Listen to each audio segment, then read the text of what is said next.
There is nothing that can truly prepare us for moments like this. As police officers, and as the people who love those officers, we understand that days like today are possible. But when that day does come, no matter what we think we know, suddenly we are lost. For everyone who knew and loved Police Officer Jonathan Diller, March 25th, 2024 was that day. We are in darkness, searching for answers to impossible questions. But even under the weight of that relentless grief, there is one thing that can lift that veil and lead us out of the shadows. And it's right outside the doors of this church. I'm talking about the line of men and women in blue who stand straight and tall against any hardship, any threat, and any fear. It's a line that stretches back 180 years from Tottenville to Floral Park, to Wakefield, to the Rockaways, and through the hearts of millions of people around the world. It's been tried and tested, but it has never wavered. Over time, we will honor John in many different ways for the hero he was, for the life he lived, and uphold our most solemn vow to never forget. That eternal recognition begins today, as I am honored and privileged to promote Police Officer Jonathan Diller to Detective First Grade. Stephanie, you told me your husband often turned to you and simply say thank you for his son, for making him a dad. Today, I say thank you to you and Ryan. Thank you for sharing John with us. We are all better because of him. May God bless Detective First Grade Jonathan Diller. God bless his loved ones and keep them in your prayers.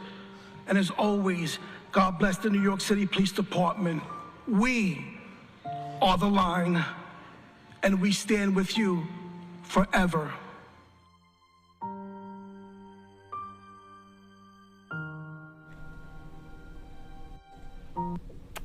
Wow, an incredible, beautiful, and touching tribute to Officer Jonathan Diller, who tragically was killed in the line of duty last week. And all week we have been covering the services for the fallen hero, as so many remember and grieve his loss. Hundreds of law enforcement officers and well-wishers came out to pay their final respects to Officer Diller, who was shot and killed last week during a traffic stop in Queens. The NYPD saying that they'll continue to honor him by promoting him to Detective First Grade, and his new shield number will be his son's birthday, 110.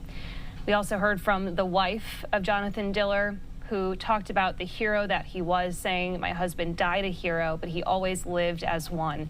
And so much support and outreach has been shown on social media and beyond for the fallen hero and the work that he has done and had helped so many people in the community with his service. Let's bring you more about the community reaction to the fallen hero's death. Here's Fox 5's Jessica Fraboso. To the solemn beat of drums, the body of fallen Detective Jonathan Diller arrived at St. Rose of Lima Church in Massapequa Park Saturday morning as a sea of police officers from across the country and world stood shoulder to shoulder down Merrick Road, along with strangers, to say a final goodbye to a young hero. My husband died a hero, but he also lived as one. Detective Diller's wife, Stephanie, gave a gut-wrenching eulogy in tears, and with her one-year-old son, Ryan, by her side, she spoke about their first date, their wedding, the birth of their child, and the love they had for one another. Our lives were pretty much perfect until 5 days ago when everything changed forever. A perfect, simple life that was cut too short. On Monday, the 31-year-old was shot and killed during a routine traffic stop in Far Rockaway, Queens. Police say the man who shot him is a career criminal with more than 20 prior arrests. And even with the acknowledgement that he was shot, He fought and took the gun out of the hand of the person who would take his life.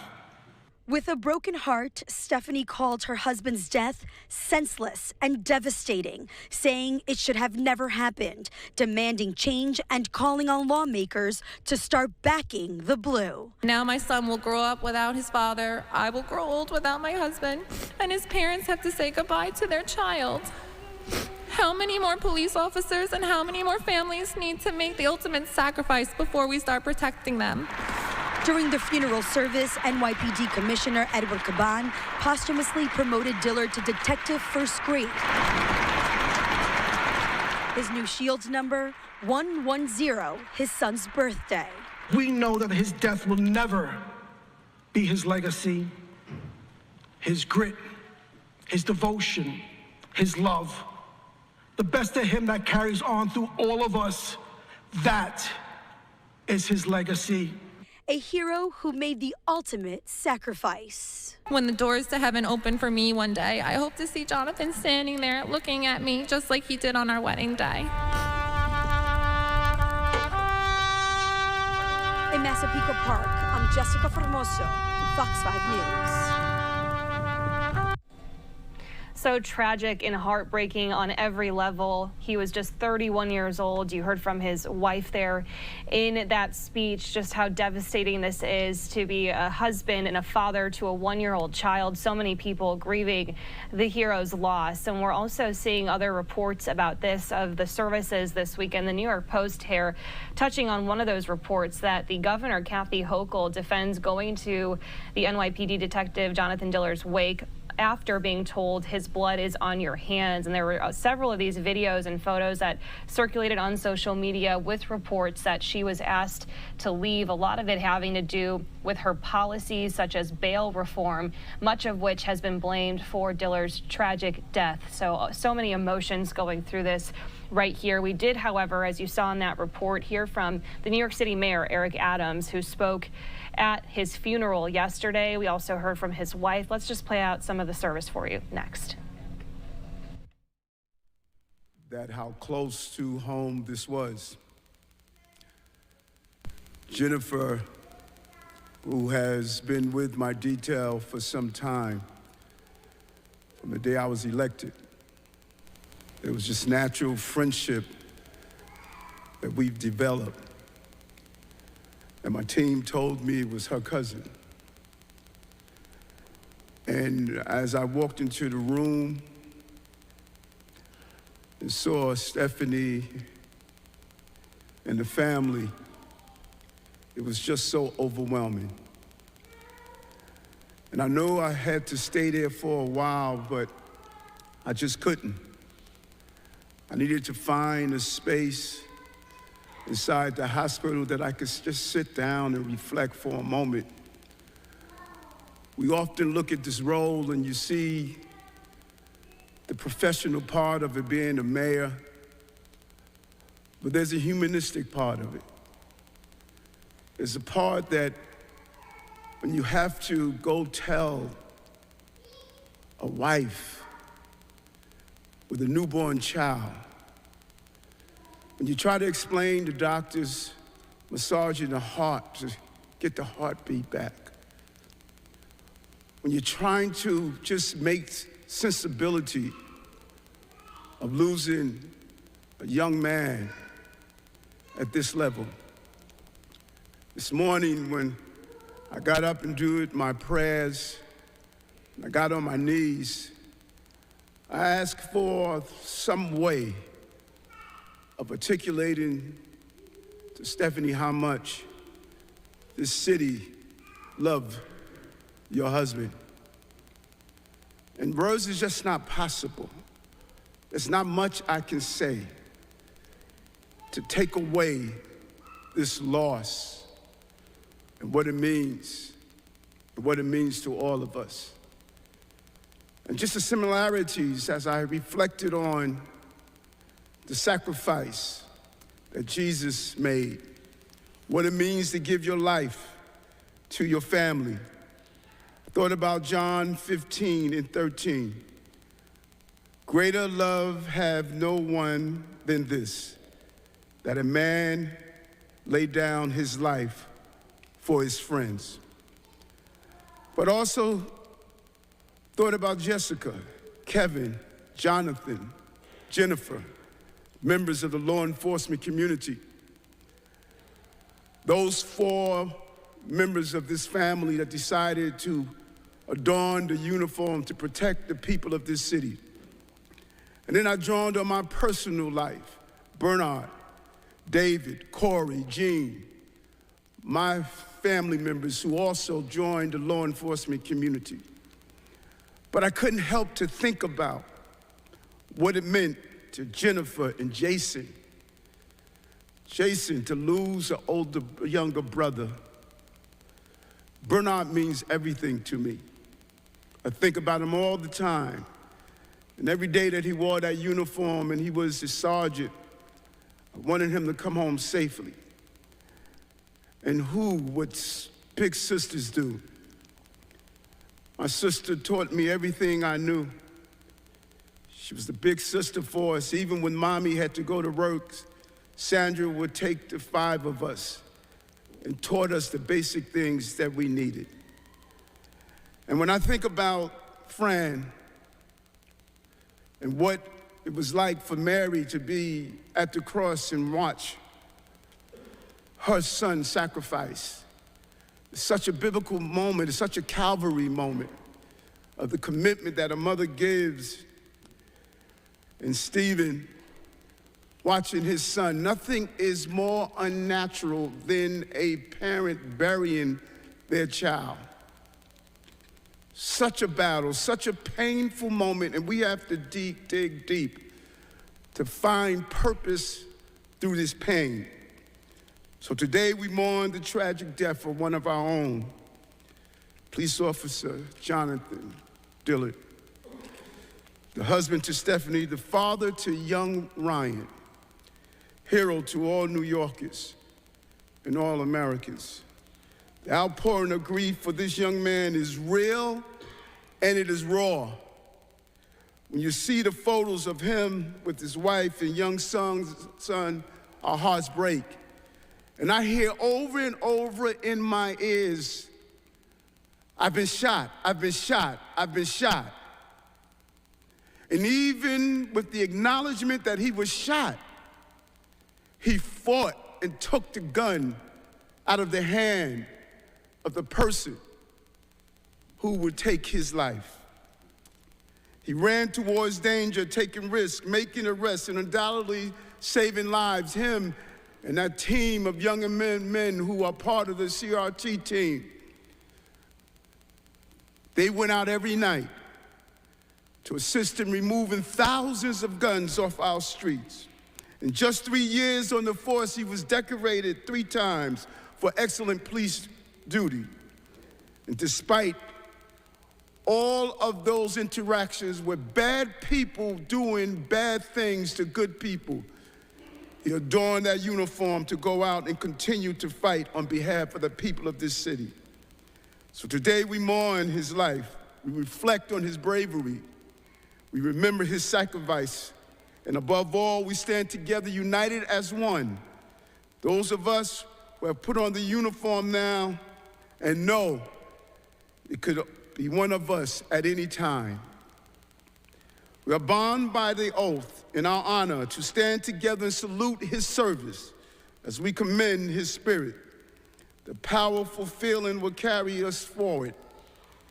It will give us the strength to continue to fight for justice, protect and defend our city, and provide love and support to Jonathan's family going forward. Let us pray for Officer Diller. Let's pray for his family. Let's pray for his friends. Let's pray for his mother and father, Fran and Stephen. Let's pray for his sister Jennifer and his brother Jason. They are part of our family. We must make sure they get the love and nurturing that all family members receive. And we will come for you today. And we will be with you throughout this lifetime. And I stand with you during these difficult times as the mayor of this city. and to Officer Diller's second family, men and women of the New York City Police Department. We say goodbye to Jonathan, your brother, but we also say thank you to each and every one of you. It is harder today to be a police officer, more difficult than the times that I wore the uniform. You're inundated every day with those who are loud, but they're not the majority. New Yorkers admire you and love you and support you. And don't let anyone make you believe that the numerical majority stands for what this city stands for. This is a city of law and order, not disorder. And I believe we will continue to move our city in the right direction with your sacrifices that you play every day. Sometimes it feels like our society does not appreciate that, but they do. And today, on the saddest days, I want Jonathan's families to know. I want all the families of all our police officers to know. Your mayor stands with you. I am you. I know what it is to adorn that bulletproof vest and stand on street corners and protect the children and families of this city.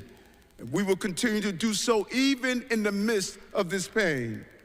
And as the elected representative of this city, I can tell you without question that the vast majority of New Yorkers share our vision. We mourn Jonathan's death. We will never forget his sacrifice. And we will do everything in our power to ensure that all New Yorkers and police officers live in the safest big city in America. We're going to make sure you have what you need to do your job, including making sure that violent career criminals are held accountable for their crimes, and doing all we can to end gun violence in this city. That's what Jonathan was committed to doing, and that is what we will continue to do. So today is a somber day. It's Easter Saturday, the day we mourn the death of Jesus and remember the despair of his family and followers before the day of his glorious resurrection.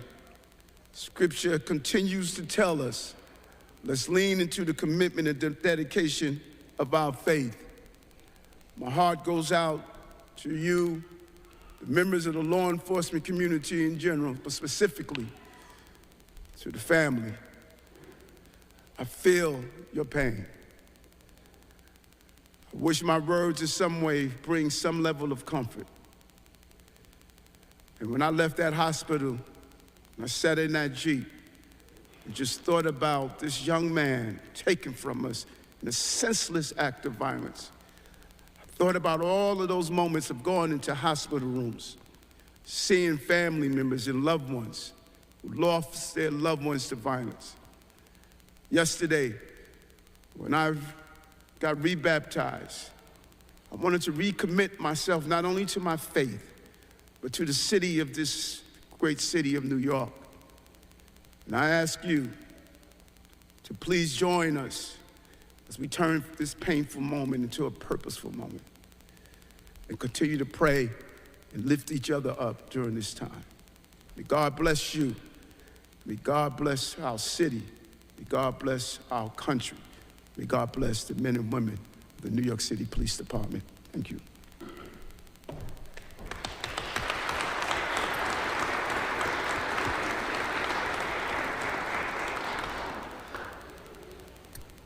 I'd like to invite the police commissioner of the city of New York.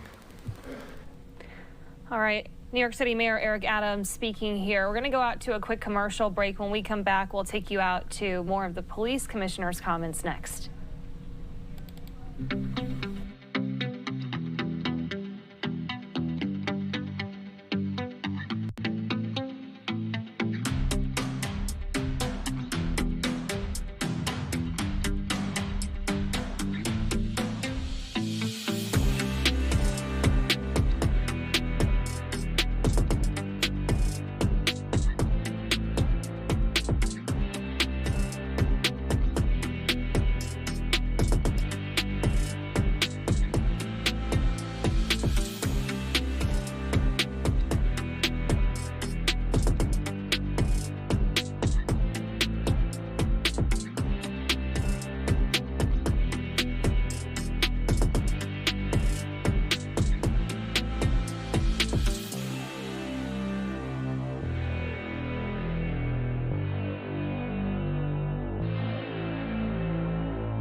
To the solemn beat of drums, the body of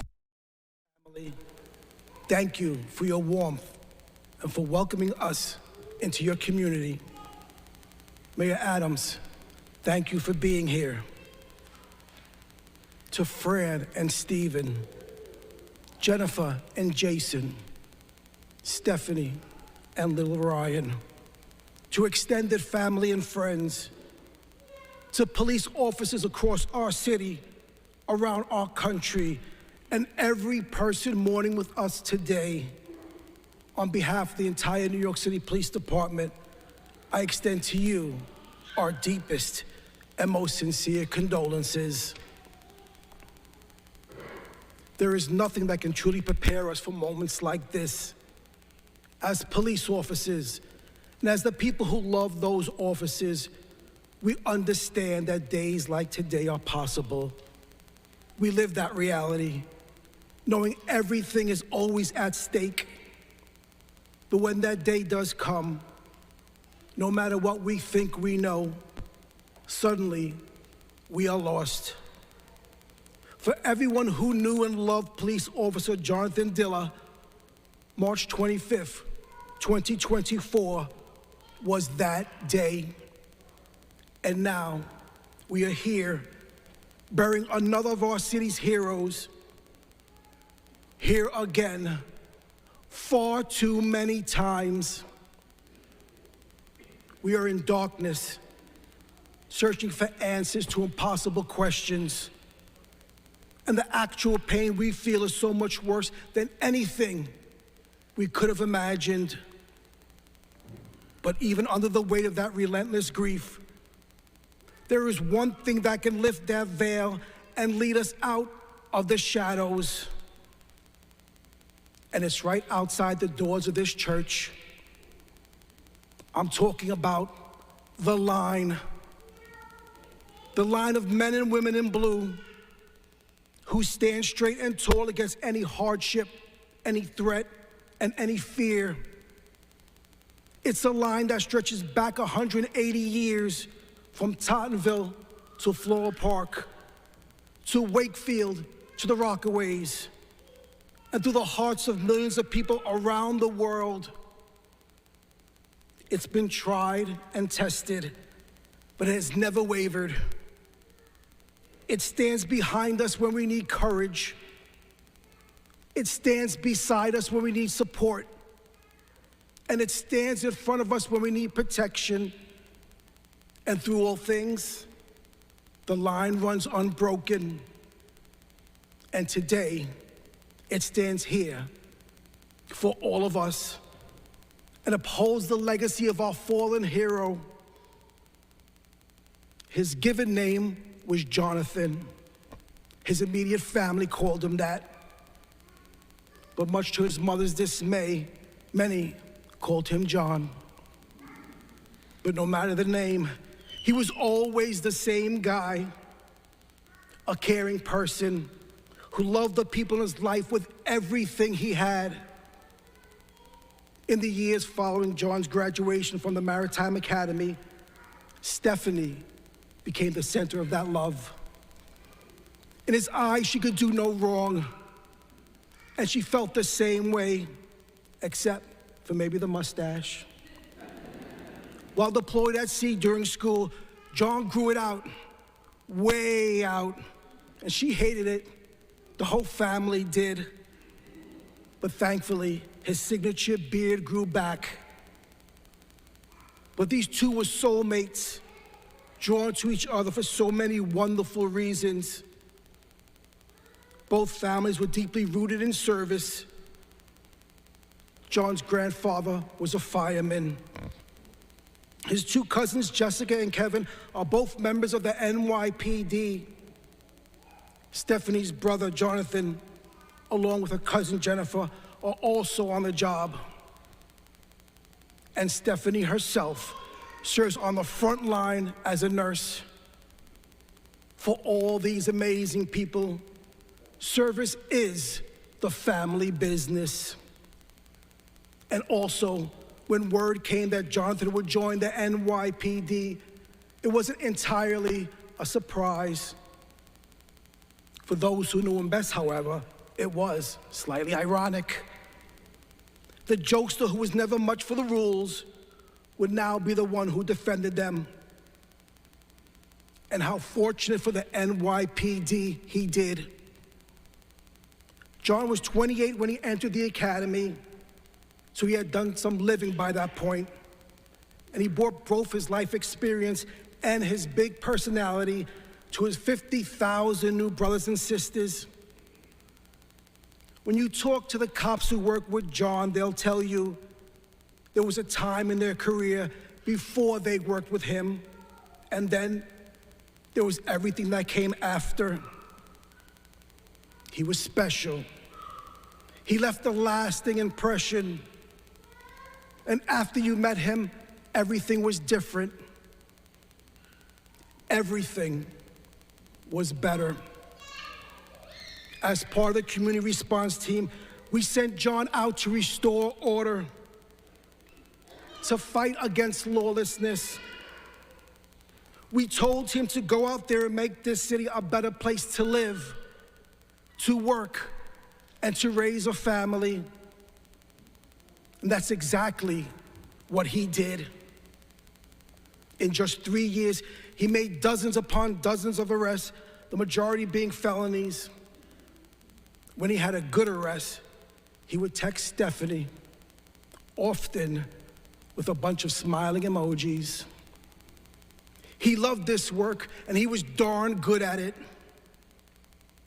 And what would become his final arrest, made just days before he was shot and killed, John took a loaded gun off our streets. He was literally doing the work that we asked him to do, that we needed him to do.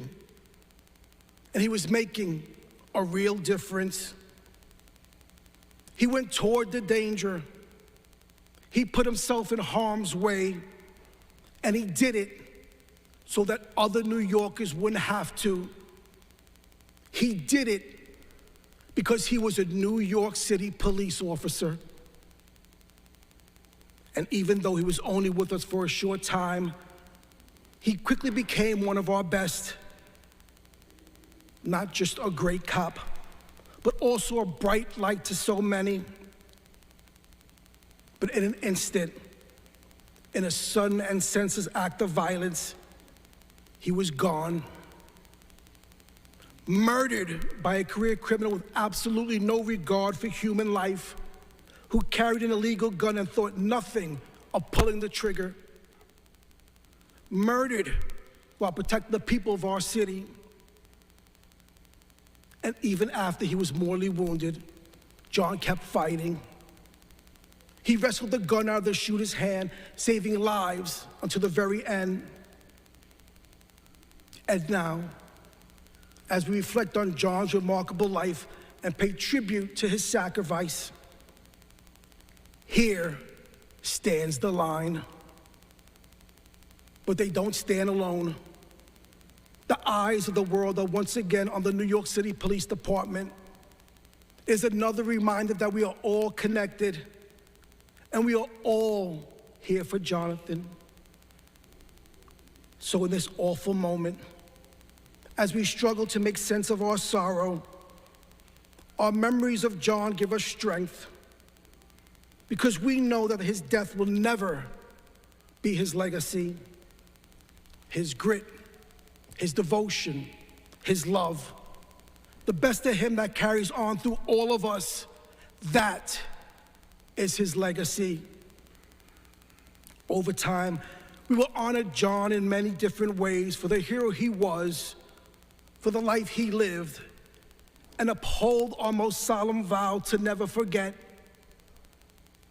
That eternal recognition begins today, as I am honored and privileged to promote Police Officer Jonathan Diller to Detective First Grade.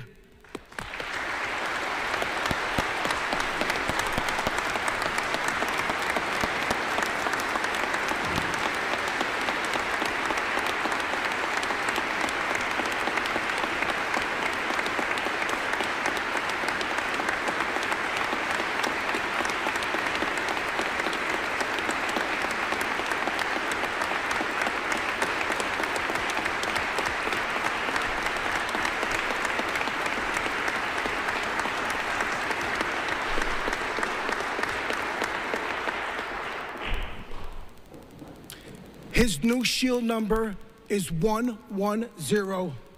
His son's birthday is fitting because more than anything, more than being a husband, a son, a brother, or an NYPD cop, what John loved most in life was being Ryan's dad. Stephanie, I've gotten to know you over these past few days, and your strength is an inspiration to all of us. But right now, despite the tens of thousands of people here to support you, you probably feel more alone than ever. But I need you to know you will never be alone again. And I'm not just talking about the line outside. Of course, they will always be with you. They will always be there to protect you as John did.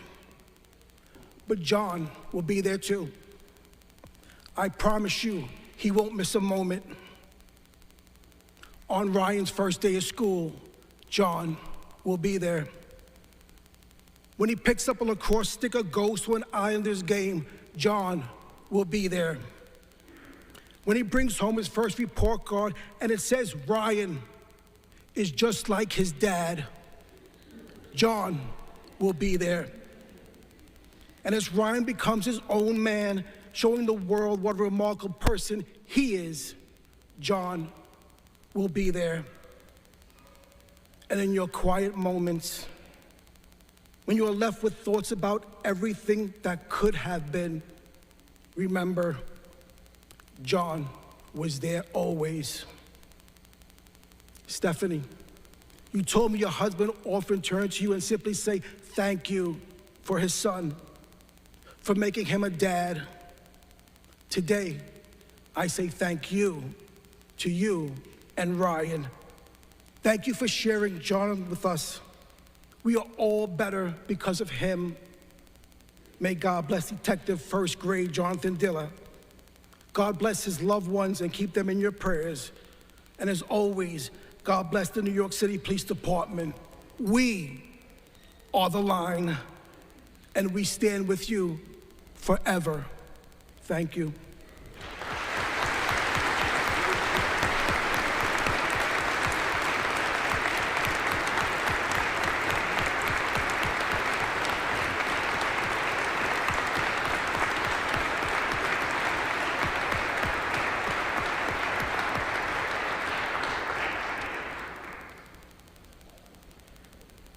I'd like to invite the president of the PBA. Continuing to listen in here to the funeral service for Jonathan Diller. We're going to go out to a commercial break here and take you out to more of these comments when we come back.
Welcome back, and thanks again for being with us here on Live Now from Fox on this Easter Sunday. I'm Lexi Petrovich. We want to continue showcasing more of the services that have been held this weekend for fallen NYPD Officer Jonathan Diller. 2 different wake services and a funeral service yesterday. We've heard from several people speaking already. We still have to hear from Officer Diller's wife, Stephanie, who spoke yesterday, as well as other people in attendance who were able to speak at his services. Let's take you out to more of these comments here next.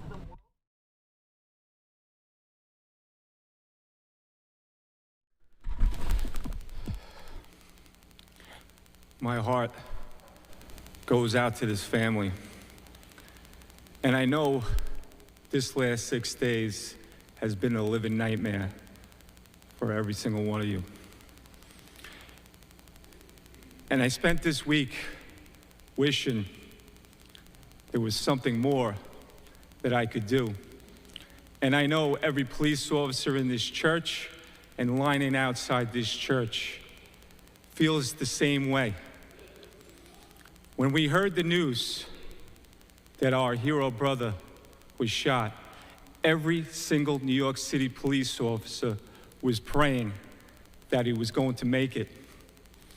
And his fellow police officers in this church did everything that they could to get him to Jamaica Hospital and save his life. We're praying still, wishing that somehow, some way,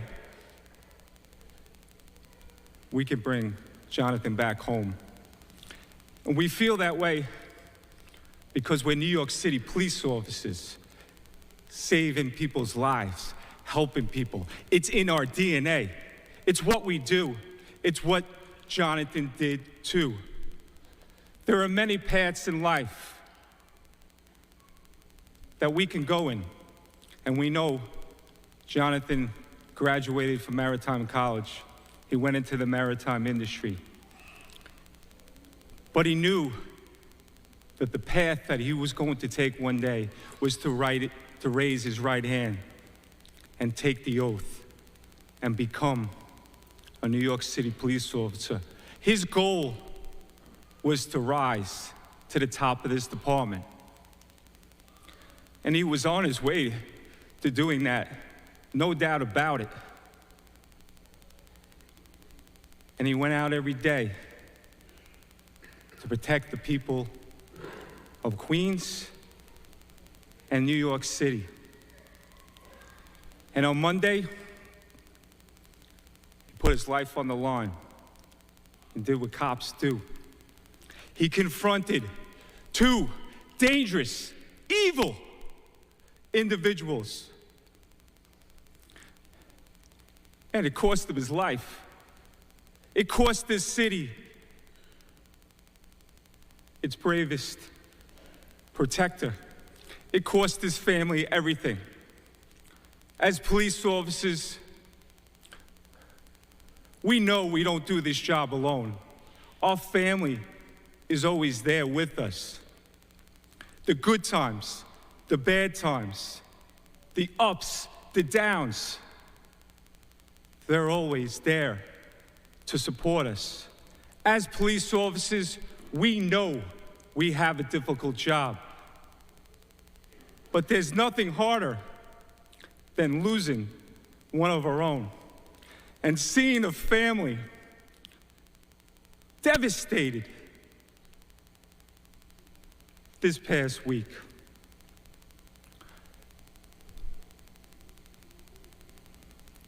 We have to believe that Jonathan was put on this earth to make an impact on people's lives. And there's no doubt about it, he did that, serving the people of Queens and New York City. He made an impact on the lives of the police officers in this church from the 105 precinct and CRT, making them better cops. And what I heard the last couple of days, few police officers talking to me. He was an amazing cop. And one cop said to me, he was a better cop than me. And what most importantly, he taught the cops in this room, he taught them to be better people.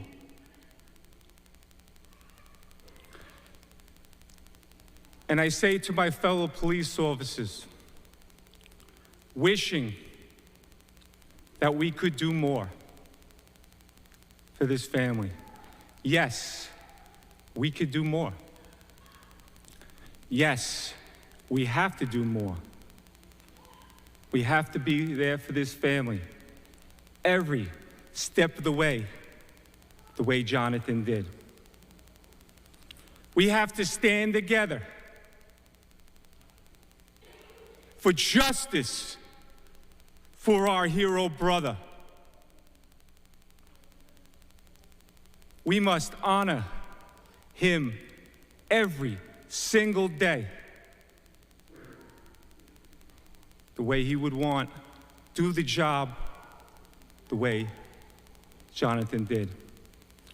I want this family to know that your entire Blue family in this church, across this city, across this country, will always be there for you. The PBA will always be there for you. We will always honor our hero brother, Police Officer Jonathan Diller. God bless you all.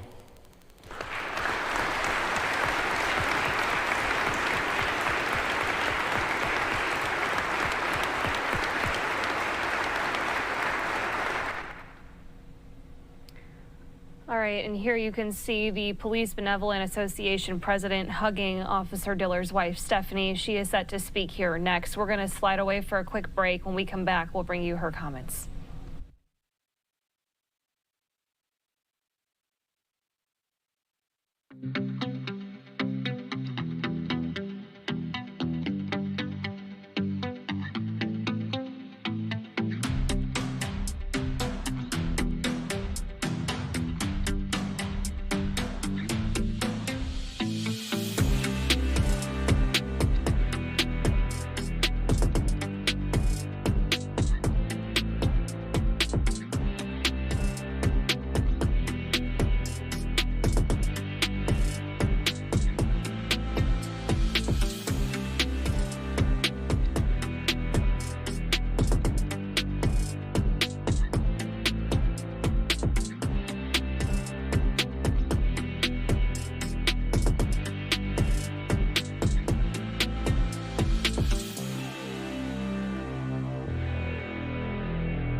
And welcome back inside Live Now from Fox. Thanks for being here with us. We want to take you back out to New York. We're hearing so many comments of community members, family members grieving the loss of Officer Jonathan Diller, just 31 years old and tragically, senselessly killed in the line of duty last week. Yesterday was his funeral. Let's take you out to some of the comments from his wife, Stephanie.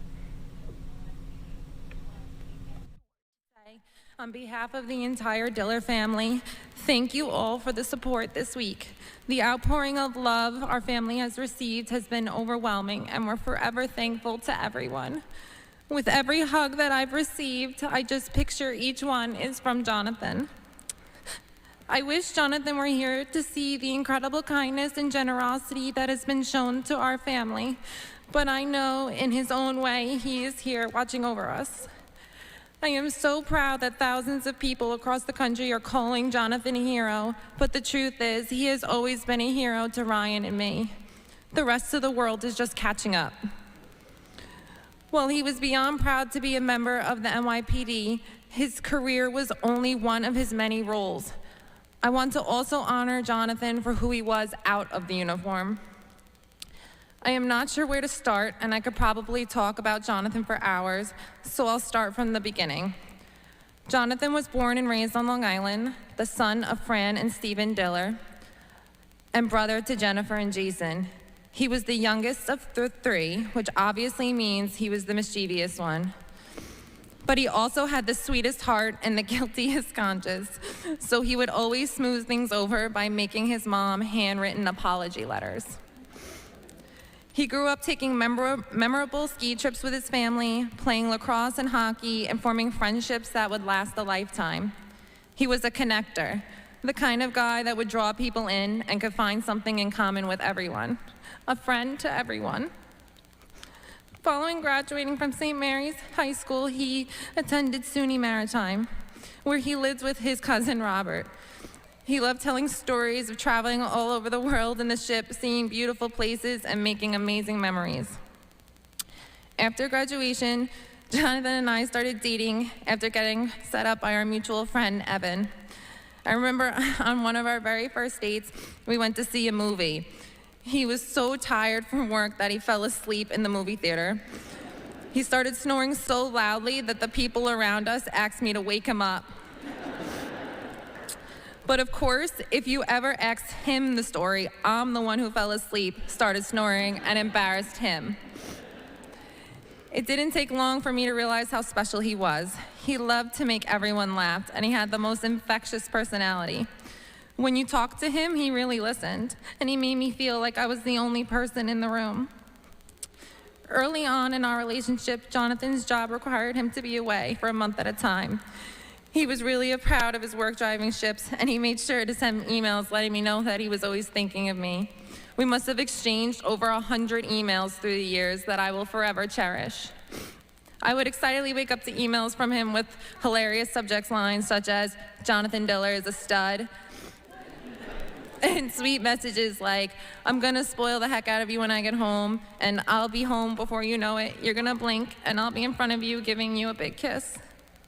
I quickly knew I found the person I was gonna marry. I never doubted how much Jonathan loved me because he always told me. He was absolutely my soulmate, and we could just understand each other with a look. Anytime I entered a room, I looked for him and knew that the place I belonged was the spot next to him. He could always make me laugh, and that was one of the things I loved most about him. He would make an absolute fool of himself just to get me to crack a smile. We had a connection that not many people get to experience in their lifetime. In November of 2019, after our wedding, I remember being so nervous to walk at our wedding. I remember being so nervous to walk down the aisle in front of so many people. But as soon as the church doors opened, I saw him look at me. I realized how lucky I was. He looked at me like I was his whole world, and he always treated me like I was his whole world. Together, we lived a very simple life in Massapequa. We worked hard, we relaxed at home when we could, and we got the cutest dog in the world, Tucker. We did everything together, and I really mean that. We were best friends. He would call us Batman and Robin, but he said I was Batman and that he was Robin. When I would meet people, I would say, "If you like me, just wait until you meet my husband." He worked for his family's company before deciding to become a police officer in 2021. Everyone was so proud that he found something that he loved to do, and he was exceptional at it. He would go in early, stay late, work overtime, all because he just loved it. It's no surprise he was an incredible police officer when you think about the type of man he was. He was always putting people above himself, dropping everything to help someone in need, and speaking up for what was right. He was a fierce protector of everyone around him. He spoke his mind and wasn't afraid. I always admired him for his honesty and courage. He was my absolute greatest confidant. But nothing compared to his best role of all, being a dad. Jonathan always wanted to be a dad, and he wasted no time being the greatest one. I will never forget the look on his face when our son was born. I don't think we could ever achieve a greater happiness. He was so proud of Ryan. Every time he did something new, it was like an explosion of joy from both of us. Jonathan wanted nothing more than to show Ryan off to anyone and everyone he knew. He was excited that Ryan's first word was Dada, and I remember I would playfully try to get him to say Mama instead. But now I never want to stop hearing Ryan say Dada to me.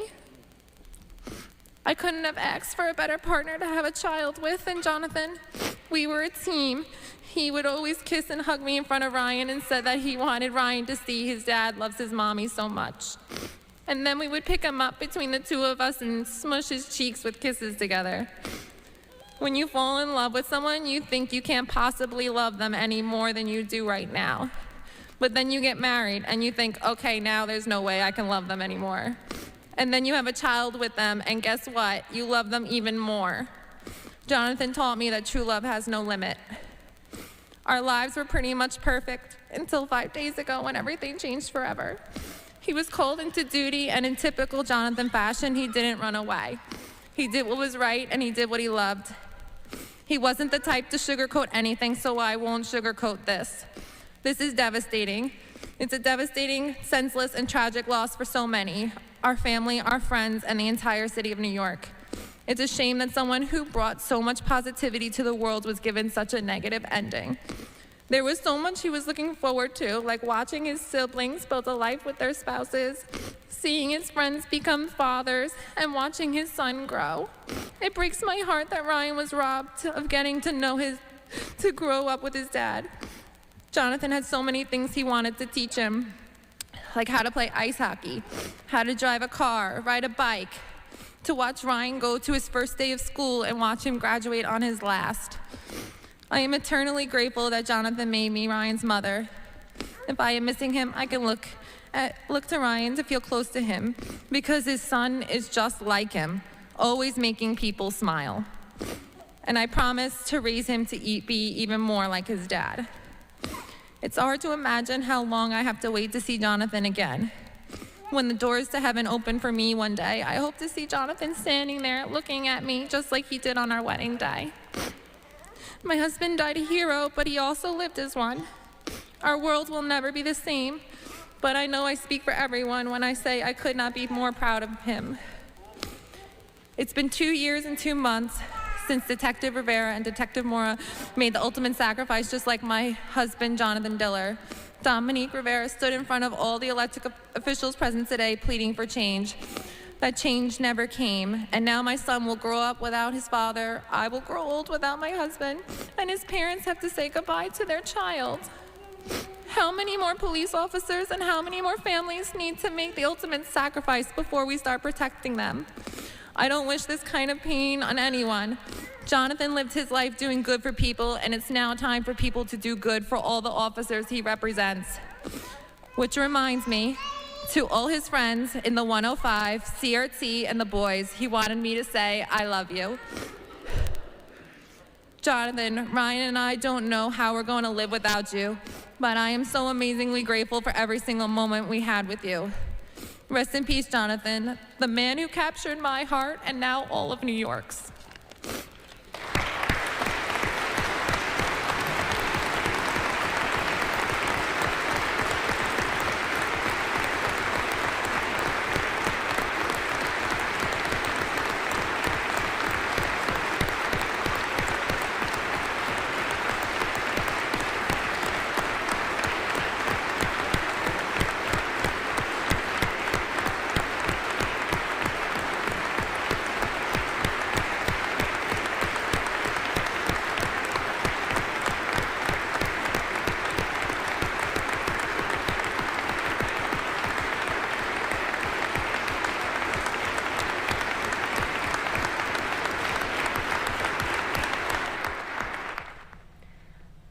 Such an emotional moment there, and such powerful words from Officer Jonathan Diller's wife, Stephanie, speaking in front of so many who are honoring the hero's life in this weekend's services.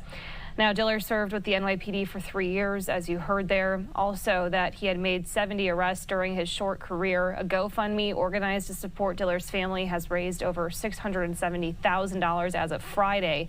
The Tunnel to Towers Foundation will also pay off the mortgage on the home that he shared with his wife and young son, Ryan, in Massapequa Park. Just a tragedy all around. That young little boy, as you heard his wife say there, growing up without his dad, so senselessly killed in the line of duty last week. We're going to go out to our final commercial break. We'll be right back.